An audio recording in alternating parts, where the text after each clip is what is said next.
Now let's look at the next data region type, the matrix. A matrix is a crosstab collection of text boxes. That is, you'll have text boxes in a dynamic arrangement of columns and rows, like a pivot table in Excel. That means the number of columns and rows will vary in each rendering of the matrix if your dataset returns different results, either because the data has changed in the source or you've applied some type of filter.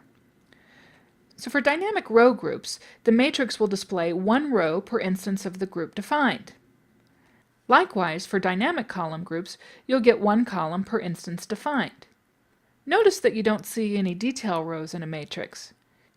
Also, this particular matrix shows only one group on columns and one group on rows, but you can create multiple groupings on both columns and rows. At the intersection of groups, you need to use aggregate functions for the numeric data. That's because we're not able to display any detail rows in a matrix. Incidentally, in the top left corner of the matrix, you'll see a text box that can contain static text, but whether you choose to include text there or not is up to you. And another optional feature is the addition of subtotal rows or columns by group.